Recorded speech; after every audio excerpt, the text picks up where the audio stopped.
সবাইকে হোমিও ডাইজেস্টের পক্ষ থেকে শুভেচ্ছা। আমি ডক্টর আবু সাইদ, হোমিও ডাইজেস্টের টিউটোরিয়াল সেকশনে সবাইকে স্বাগত জানাচ্ছি। আজ আমি ডিএসএমএস কোর্সের দ্বিতীয় বর্ষের হোমিওপ্যাথিক ফার্মাসি থেকে হোমিওপ্যাথিক ঔষধের উৎস নিয়ে আলোচনা করব। আজ যে বিষয়টি নিয়ে আমি আলোচনা করতে যাচ্ছি প্রাসঙ্গিক কারণেই এই বিষয়টি অত্যন্ত গুরুত্বপূর্ণ। হোমিওপ্যাথিক চিকিৎসার ক্ষেত্রে এটি অত্যন্ত গুরুত্বপূর্ণ স্থান দখল করে আছে, কারণ ঔষধের উৎস সম্পর্কে ধারণা না থাকলে একজন হোমিওপ্যাথ চিকিৎসা করতে গিয়ে বিভিন্ন ধরনের অবাঞ্ছিত ঝামেলার সম্মুখীন হতে পারেন।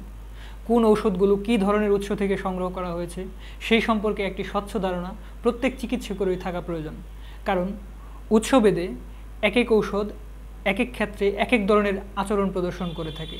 যে সকল ঔষধগুলো বিভিন্ন ধরনের খনিজ বা রোগজ উৎস থেকে সংগ্রহ করা হয় সৃষ্টিগতভাবেই তারা গভীর ক্রিয়াশীল হয়ে থাকেন। তাই একিউট বা ক্রনিক রোগের চিকিৎসায় কখন কোন ধরনের ঔষধ রোগীর জন্য প্রযোজ্য হবে সেটা ঔষধের উৎস সংক্রান্ত ব্যাপারে স্বচ্ছ ধারণা থাকলে খুব সহজেই শনাক্ত করা যায়। রোগীর ক্ষেত্রে সঠিক ঔষধ নির্বাচন করে তার প্রয়োগের ব্যাপারে অর্গান অফ মেডিসিনের 265 নম্বর অ্যাফোরিজমে বলা হয়েছে, it should be a matter of concerns with him to be thoroughly convinced in every case that the patient always take the right medicine and therefore he must give the patient the correctly chosen medicine prepare moreover by himself। অর্থাৎ প্রত্যেক ক্ষেত্রে চিকিৎসক নিঃসন্দেহে থাকবেন যে রোগী ঠিক ঔষধ গ্রহণ করেছে এবং এটি হবে তার বিবেকের বিষয়। সেজন্য তাকে নিজেকেই ওষুধ তৈরি করে প্রয়োগ করতে হবে। যদিও অর্গাননে ওষুধ প্রস্তুতকরণের বিষয়টিকে একজন চিকিৎসককে হ্যান্ডেল করার কথা বলা হয়েছে, কিন্তু বর্তমানে বিভিন্ন প্রেক্ষাপটে বিভিন্ন ফার্মাকোপিয়াতে ঔষধ সংক্রান্ত বিষয়গুলো নিয়ে আলোচনা এবং সেখানেই ওষুধগুলো প্রস্তুত করা হয়। এই জন্য চিকিৎসককে সেই দিকে আর নজর দিতে হয় না, কিন্তু ঔষধের উৎস সংক্রান্ত বিষয়ে একজন চিকিৎসককে অবশ্যই ধারণা রাখতে হয়। হোমিওপ্যাথিক ঔষধ তৈরির জন্য বিভিন্ন উৎস থেকে ভেষজ সংগ্রহ করা হয়। সেই উৎসগুলো হচ্ছে প্লান্ট কিংডম বা উদ্ভিদজ উৎস, এনিম্যাল কিংডম বা প্রাণীজ উৎস, মিনারেবল কিংডম খনিজ উৎস, নোসুট বিভিন্ন রোগের পয়জন থেকে যে ওষুধগুলো তৈরি করা হয়, সার্কোস গ্রন্থিজ উৎস, ইম্পন্ডারেবেলিয়া বিভিন্ন শক্তি থেকে যে ঔষধগুলো তৈরি করা হয়ে থাকে অতীন্দ্রিয়ভাবে, সিনথেটিক সোর্স ইত্যাদি। এই উৎস সংক্রান্ত বিষয়গুলো সম্পর্কে বিস্তারিত আলোচনা করার আগে আমাদের ভেষজ এবং ঔষধ বলতে কী বোঝায় সেই ব্যাপারে একটি ধারণা রাখা প্রয়োজন। ভেষজ হচ্ছে যে সকল পদার্থের স্বাভাবিক স্বাস্থ্যকে বিচ্যুত করার ক্ষমতা আছে তাকেই মূলত ভেষজ বলা হয়ে থাকে। অর্থাৎ যে সকল পদার্থের রোগ উৎপাদিকা ও রোগ নাশ করার উভয় প্রকৃতির শক্তি তার মধ্যে বিদ্যমান থাকে সেটিই মূলত ভেষজ। আর ঔষধ হচ্ছে বিজ্ঞানসম্মত উপায়ে ফার্মাকোপিয়ার নির্দিষ্ট প্রক্রিয়া অনুসারে ভেষজ পদার্থকে শক্তিকৃত করে যে পদার্থ আমরা পাই এবং যেটি সুস্থ মানবদেহে প্রয়োগের ফলে জীবনী শক্তির সুসামঞ্জস্য প্রক্রিয়াকে বিপর্যস্ত ও ব্যাহত করার শক্তি আছে এবং দেহের বিভিন্ন অর্গানকে অ্যাট্রাক্ট করে তার স্বাভাবিক ক্রিয়াকে ব্যাহত করার এবং সদৃশ নীতিতে প্রয়োগ করলে যে পদার্থটি রোগীর রোগ আরোগ্য করার ক্ষমতা রাখে মূলত সেটিকেই ওষুধ বলা হয়।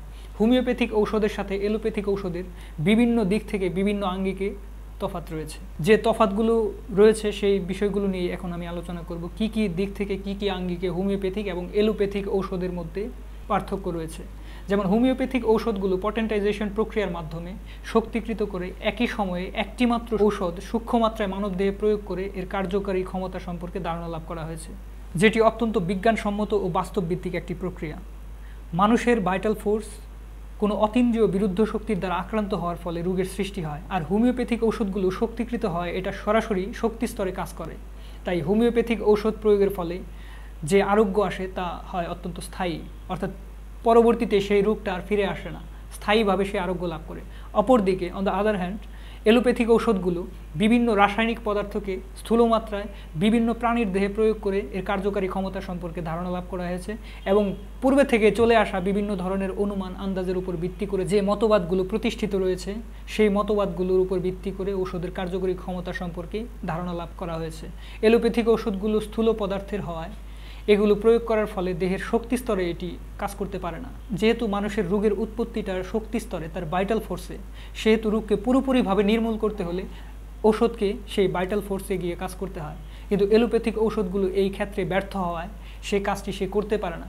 এই জন্য এলোপ্যাথিক ঔষধ দিয়ে রোগের পেলিয়েশন করা যায়, ম্যানেজমেন্টের মাধ্যমে রোগের পেলিয়েশন দেওয়া যায়, সাপ্রেশন করা যায়, কিন্তু রোগকে পুরোপুরিভাবে নির্মূল করা সম্ভব হয় না। এটি আমরা বাস্তব ক্ষেত্রে প্রায় লক্ষ্য করে থাকি। দেখা যাচ্ছে একজন পেশেন্ট এলোপ্যাথিক ট্রিটমেন্ট নিয়ে কিছুদিন সুস্থ আছেন, আরামে আছেন, সুস্থ বলা যায় না, সেটা আরামে আছেন, তারপর দেখা যাচ্ছে সেই পূর্বের রোগটি সেই আঙ্গিকেই বা ভিন্ন কোনো আঙ্গিকে জটিল আকার ধারণ করে ফিরে আসছে। কেন? যেটা বলা হচ্ছে সেই জন্য, কারণ সেই ঔষধটি তার শক্তি স্তরে গিয়ে শক্তি স্তরের যে ভারসাম্যহীনতা সৃষ্টি হয়েছে, ইমব্যালেন্স সৃষ্টি হয়েছে, সেই ইমব্যালেন্সের মধ্যে সে ব্যালেন্স করতে পারেনি, সেখানে সে ভারসাম্য স্থাপন করতে পারেনি, সে ব্যর্থ হয়েছে। কিছুদিন তাকে প্যালিয়েশন দিয়েছে, আবার যখন সে ঔষধের কার্যকরী ক্ষমতাটা তার শরীর থেকে চলে গিয়েছে, আবার সেই রোগটি রিব্যাক করেছে। এই দিক থেকে যদি আমরা বিষয়টিকে ভালোভাবে লক্ষ্য করি, তাহলে দেখা যাচ্ছে হোমিওপ্যাথিক এবং এলোপ্যাথিক ঔষধের তৈরি করার প্রক্রিয়া বা প্রিপারেশন প্রসেস এবং সেটার অ্যাপ্লিকেশন কিন্তু সম্পূর্ণ আলাদা আঙ্গিকে হয়ে থাকে। আমরা এতক্ষণ হোমিওপ্যাথিক এবং এলোপ্যাথিক ঔষধের মধ্যে যে পার্থক্যগুলো রয়েছে সেই পার্থক্য নিয়ে আলোচনা করার চেষ্টা করলাম এবং এখানে বিভিন্ন জিনিস তুলে ধরার চেষ্টা করলাম। এখন আমি হোমিওপ্যাথিক ঔষধগুলোর সোর্স নিয়ে আলোচনা করব, যেটা আজকের আলোচনার মূল প্রতিপাদ্য বিষয়। চলুন তাহলে আমরা আমাদের মূল আলোচনায় ফিরে যাই। উৎস সংক্রান্ত এই আলোচনার প্রথমেই থাকছে প্লান্ট কিংডম বা উদ্ভিদজ উৎস নিয়ে বিস্তারিত আলোচনা। উদ্ভিদ থেকে যে সকল ঔষধের মূল অরিষ্ট বা টিংচার প্রস্তুত করা হয় সে সকল ঔষধকে উদ্ভিদজ ঔষধ বলে। উদ্ভিদ থেকে ঔষধ প্রস্তুতকরণের জন্য কখনো সম্পূর্ণ উদ্ভিদটিকে, আবার কখনো উদ্ভিদের ভিন্ন ভিন্ন অংশকে ব্যবহার করা হয়ে থাকে। যখন ঔষধ তৈরির ক্ষেত্রে হোল প্লান্ট অর্থাৎ পুরো গাছটিকেই আমরা কাজে লাগাই, ব্যবহার করি, তখন সম্পূর্ণ গাছটিকে শিকড় সহ উপড়ে তুলে নিতে হয়। এবং আমরা উদ্ভিদ যখন সংগ্রহ করি, বৃষ্টির কিছুক্ষণ পরেই বা সকালের শিশির ভেজা পরিবেশে উদ্ভিদ সংগ্রহ করা উচিত নয়, কারণ এই সময় উদ্ভিদে জলীয় অংশের পরিমাণ স্বাভাবিকের তুলনায় একটু বেশি থাকে।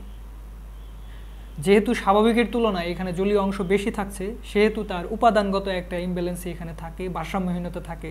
আর ভারসাম্যহীন কোনো কিছু দিয়ে যদি আমরা আমাদের ঔষধ প্রস্তুত করি, সেক্ষেত্রে সেই ওষুধটিতে কিন্তু তার পূর্ণ গুণ বিকশিত হবে না, তার গুণগত মানের অনেকটাই পরিবর্তন ঘটে যাবে। আর যেহেতু চিকিৎসা ক্ষেত্রে হোমিওপ্যাথিক ঔষধের আলাদা মূল্যায়ন রয়েছে এবং গুরুত্বপূর্ণ অবস্থানে থাকে, তাই এই বিষয়গুলোকে আমাদের খুব সুন্দরভাবে, খুব সুস্থভাবে এবং খুব ধীরস্থিরভাবে বিষয়গুলোকে আমাদের মেনটেন করতে হবে। ছোট হলেও কোনো বিষয়কেই তুচ্ছ তাচ্ছিল্য করে হালকাভাবে নেওয়ার কোনো সুযোগ নেই। এই গাছগুলোকে আমরা তখন সংগ্রহ করব যখন সূর্যের উত্তাপে গাছগুলোর জলীয় অংশের মধ্যে একটা সমতা ফিরে আসে। সেই সময় আমরা গাছগুলোকে সংগ্রহ করে ঔষধ প্রস্তুতকরণের জন্য ব্যবহার করার জন্য উপযোগী করব। আবার উদ্ভিদকে সংগ্রহ করার সময় তার জীবনচক্রের বিভিন্ন পর্যায়গুলির দিকে খেয়াল রেখে সংগ্রহ করতে হবে। অর্থাৎ দেখা যায় ভিন্ন ভিন্ন ঔষধ উদ্ভিদের জীবনচক্রের ভিন্ন ভিন্ন সময় সংগ্রহ করলে ওই নির্দিষ্ট সময়টিতে তার সর্বোচ্চ ক্রিয়াশীলতা লক্ষ্য করা যায়।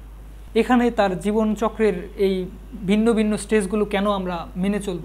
কারণ আমরা যদি বাস্তব জীবনে আমাদের মানুষদের লাইফটাকে আমরা একটু অ্যানালাইজ করি, তাহলে কি দেখতে পাবো? একটা সময় মানুষ ছোট থাকে, শিশু থাকে, শিশুর পরে তার কৈশোর জীবন আসে, কৈশোরের পরে একটা স্টেজ তার মধ্যে কাজ করে, যৌবন আসে। এভাবে সে আস্তে আস্তে তার পুরো লাইফ সার্কেলটার মধ্যে বিভিন্ন স্টেজে সে থাকে। এক এক স্টেজে কিন্তু মানুষের আচরণ, অ্যাটিটিউড এবং তার ক্রিয়াশীলতা কিন্তু ভিন্ন ভিন্ন পরিলক্ষিত হয়, ভিন্ন ভিন্নভাবে প্রকাশ পায়। অনুরূপভাবে একটা উদ্ভিদের তার পুরো লাইফ সার্কেল জুড়ে বিভিন্ন স্টেপ থাকে। এক এক স্টেপে এক এক ঔষধ তৈরি করার ক্ষেত্রে ক্রিয়াশীলতা এক এক রকম থাকে। আমি যে ওষুধটি তৈরি করব, সেই ওষুধটি তৈরি করার জন্য উদ্ভিদের কোন লাইফ সার্কেলটি অত্যন্ত ক্রিয়াশীল সেটিকে আমার বেছে নিতে হবে। তা না হলে কিন্তু আমি সঠিক মানের ঔষধ পাবো না। এই জিনিসটিও এখানে খেয়াল রাখতে হবে। যেমন আর্নিকা মন্টেনা, একুনাইট নেপিলাস, ব্যালেডোনা, ক্যামোমিলা ইত্যাদি ঔষধগুলোর উদ্ভিদকে সংগ্রহ করতে হয় বিগিনিং অফ ফ্লাওয়ার্স বা তার ফুল ফোটার সময়টাতে। এই সময়ে তার মধ্যে ঔষধি গুণ সংক্রান্ত ক্রিয়াশীলতা অত্যন্ত জোরালো থাকে। আবার হাইওসায়ামাস, ইউফ্রেশিয়া উদ্ভিদকে তার জন্মানোর 2 বছর পরে সংগ্রহ করতে হয়। তখন এই 2 বছরের পরে তার মধ্যে একটা পরিপক্কতা আসে এবং ঔষধ প্রস্তুতকরণের জন্য সে উপযোগী হয়। লিডাম, পালসিটিলা আবার ফুল ফোটার পর পুরো গাছটিকে সংগ্রহ করতে হয়, অর্থাৎ ফুল ফোটার পরে এই গাছগুলোকে সংগ্রহ করতে হয় ঔষধ তৈরির জন্য। আর এই সময়গুলোতে উদ্ভিদগুলোর মধ্যে ঔষধি গুণের পূর্ণ বিকাশ থাকে। উদ্ভিদ সংগ্রহের ক্ষেত্রে উদ্ভিদের জীবনচক্রের পর্যায়গুলোকে এই জন্য আমাদের খুব ভালোভাবে মূল্যায়ন করতে হয়। আবার কিছু উদ্ভিদ আছে যাদের থেকে ঔষধ প্রস্তুত করার ক্ষেত্রে কেবল তাদের রুটস বা মূল ব্যবহার করা হয়ে থাকে। যেমন ব্রায়োনিয়া ওষুধটি তৈরি করার ক্ষেত্রে উদ্ভিদের মূলকে কাজে লাগাতে হয়। আমরা যখন ব্রায়োনিয়া ওষুধের মূল সংগ্রহ করব, তখন মূলকে খুব টাটকা এবং শুকনো অবস্থায় সংগ্রহ করতে হবে। ইপিকাকের মূলকে বসন্তকালে শুকনো অবস্থায় সংগ্রহ করতে হয়। এখানে কালটা খুব গুরুত্বপূর্ণ। ওই কালে ইপিকাকের বৃক্ষ অত্যন্ত ঔষধি ক্রিয়াশীল, অত্যন্ত জোরালোভাবে তার মধ্যে বজায় থাকে, এই জন্য বসন্তকালে সেটা সংগ্রহ করতে হবে। অনেক ঔষধ আছে যাদের প্রস্তুত করার জন্য উদ্ভিদের মূল ও রাইজোম বা মডিফাইড স্টিম সংগ্রহ করতে হয়। এপোসাইনাম, হেলোনিয়াস, সার্সেপেরিলা ইত্যাদি ঔষধগুলো এভাবে তৈরি করা হয়। আবার সেবাইনা ওষুধটি তৈরি করা হয় স্টিম সংগ্রহ করার মাধ্যমে, অর্থাৎ উদ্ভিদের কাণ্ড এবং পাতা সংগ্রহ করে সেখান থেকে সেবাইনা ওষুধটি প্রস্তুত করা হয়।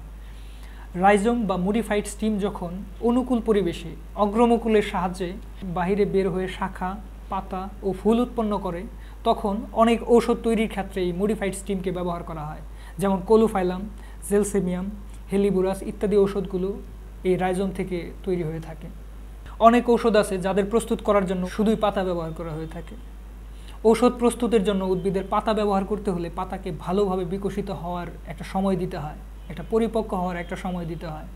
কারণ অপরিপক্ক, অপ্রস্তুত পাতা থেকে গুণসম্পন্ন, মানসম্পন্ন এবং ক্রিয়াশীল ঔষধ প্রস্তুত করা সম্ভব নয়। এবং সেই পাতাগুলো আমাদের সংগ্রহ করতে হবে ফুল আসার এবং বীজ পাকার ঠিক আগ মুহূর্তে। এই উদ্ভিদটি যদি দ্বিবর্ষজীবী হয় তবে উদ্ভিদের পাতা দ্বিতীয় বছরে ঠিক নতুন পাতা গজানোর পূর্বে সংগ্রহ করতে হবে, অর্থাৎ একটা সময় দেখা যায় যে উদ্ভিদের সব পাতা ঝরে যায়। আর উদ্ভিদটি যদি দ্বিবর্ষজীবী হয়, উদ্ভিদের পাতা দ্বিতীয় বছরের ঠিক নতুন পাতা গজানোর পূর্বে সংগ্রহ করতে হবে। এই সময়টাতে ঔষধ প্রস্তুতের জন্য পাতা পুরোপুরিভাবে পারফেক্ট থাকে। ডিজিটালিস, এব্রুটেনাম ইত্যাদি ঔষধগুলো এরকম ধরনের পাতা থেকে সংগ্রহ করা হয়। অনেক ঔষধ প্রস্তুত করার ক্ষেত্রে গাছের বাকল বা বার্ক ব্যবহার করা হয়ে থাকে। এই গাছের বাকল সাধারণত শরৎকালে সংগ্রহ করতে হয়, তবে গাছটি প্রাপ্তবয়স্ক হয়েছে কিনা সেদিকে খেয়াল রাখতে হয়। যেমন মেজেরিয়াম ঔষধ তৈরির ক্ষেত্রে উদ্ভিদ জন্মানোর 1 বছর পর তার বার্ক ঔষধ তৈরির জন্য প্রস্তুত হয়। এই জন্য 1 বছর পর তার বার্ক সংগ্রহ করে ওষুধ প্রস্তুত করা হয়। হোমিওপ্যাথিতে অনেক ঔষধ আছে যাদেরকে প্রস্তুত করার জন্য প্লান্টস ফ্লাওয়ার বা উদ্ভিদের ফুল ব্যবহার করা হয়ে থাকে। কিছু কিছু ঔষধ তৈরির জন্য ফুলকে তার মুকুলিত বা যাকে আমরা কলি বলে থাকি সেই অবস্থায় সংগ্রহ করতে হয়। হোমিওপ্যাথিতে রোডোডেনড্রন ঔষধটি ফুলের কলি অবস্থায় সংগ্রহ করে তৈরি করা হয়। আবার কিছু কিছু ঔষধ তৈরির জন্য ফুলটি পূর্ণভাবে বিকশিত হওয়ার পর সেই ফুলটিকে সংগ্রহ করে সেখান থেকে আমরা ঔষধ তৈরি করে থাকি। যেমন সিস্টাইটাস কোপারিয়াস নামক ঔষধটি এভাবে তৈরি করা হয়ে থাকে। উড বা কাঠ থেকেও হোমিওপ্যাথিতে অনেক ধরনের ঔষধ তৈরি হয়ে থাকে। এই ঔষধ তৈরি করার জন্য সেই সময় গাছের কাঠ সংগ্রহ করতে হয় যখন গাছটি সম্পূর্ণভাবে প্রাপ্তবয়স্ক থাকে। শরৎকালে গাছের যখন সকল পাতা ঝরে যায় তখন গাছের জলীয় অংশের মধ্যে একটা সাম্যতা ফিরে আসে, কারণ অন্যান্য সময় গাছের মধ্যে জলীয় বাষ্পের মধ্যে একটা ইমব্যালেন্সি থাকে, আধিক্য থাকে, কিন্তু শরৎকালে সমস্ত পাতা ঝরে গিয়ে গাছের মধ্যে একটা রুক্ষতা দেখা দেওয়ার ফলে তার মধ্যে জলীয় বাষ্পের একটা ব্যালেন্সি ফিরে আসে। সেই ভারসাম্যপূর্ণ অবস্থায় যদি আমরা গাছের উড সংগ্রহ করি তখন কিন্তু আমরা যে ঔষধটি তৈরি করতে পারবো সেটি কিন্তু খুব কার্যকরী হবে। যেমন বার্জিনিকা, কুয়াশিয়া ইত্যাদি ওষুধগুলো এইভাবে প্রস্তুত করা হয়ে থাকে।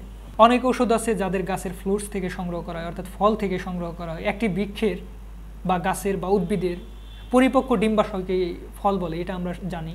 ফলটি যখন ভালোভাবে পরিপক্ক হয় তখন ফলটিকে ঔষধ তৈরির জন্য সংগ্রহ করতে হয়, কারণ অপরিপক্ক ফল দিয়ে আমরা আমাদের আশানুরূপ ঔষধ তৈরি করতে পারবো না। সেক্ষেত্রে সঠিক কার্যকরী ঔষধ হবে না। অ্যাগনাস ক্যাকটাস, ক্রিটেগাস ইত্যাদি ঔষধগুলো এভাবে সংগ্রহ করা হয়ে থাকে। গাছের ফলগুলো সংগ্রহ করে সেই ফল থেকে আমরা এই ওষুধগুলো তৈরি করে থাকি। হোমিওপ্যাথিতে এমন অনেক ঔষধ আছে যাদের বীজ থেকে প্রস্তুত করা হয়ে থাকে, যেমন কোকিউলাস, নাক্সভূমিকা, সেভাডিলা, এভেনা সেটাইবা ইত্যাদি ওষুধগুলো বীজ সংগ্রহ করে সেই বীজ থেকে প্রস্তুত করা হয়ে থাকে। নাটস বা বাদাম, এককুশ বিশিষ্ট অধিগর্ভ ডিম্বাশয়ে এর উৎপত্তি হয়। এ ধরনের ফলে একটি মাত্র বীজ থাকে। এসকিউলাস হিপোকেস্টেনাম, এসকিউলাস গ্লাব্রা ইত্যাদি ঔষধগুলো নাট থেকে প্রস্তুত করা হয়ে থাকে। তাই উদ্ভিদ থেকে ঔষধ প্রস্তুত করার সময় আমাদের উদ্ভিদের বয়স, বছরের কোন সময়টাতে এটি সংগ্রহ করতে হয় এবং উদ্ভিদের কোন অংশ সংগ্রহ করতে হবে সেই বিষয়ে আমাদের পুরোপুরি ধারণা থাকতে হবে, কারণ এখানে আংশিক ধারণা এবং বিচ্ছিন্ন কিছু তথ্য নিয়ে আমাদের ঔষধ প্রস্তুত করতে যাওয়াটা ঠিক নয়। আর এভাবে পুরো প্রক্রিয়াটি সঠিকভাবে সম্পন্ন করার মাধ্যমে উদ্ভিদ জগৎ থেকে আমরা মানুষের প্রাণ রক্ষাকারী অনেক গুরুত্বপূর্ণ ঔষধ পেতে পারি। যদি আমরা এই পুরো প্রক্রিয়াটিকে খুব সুষ্ঠু এবং সুন্দরভাবে সম্পন্ন করি তাহলে এক্ষেত্রে আমাদের এই প্লান্ট কিংডম থেকে প্রস্তুতকৃত ঔষধগুলো আমাদেরকে অনেকভাবে সহযোগিতা করে আসছে, করছে এবং করবে।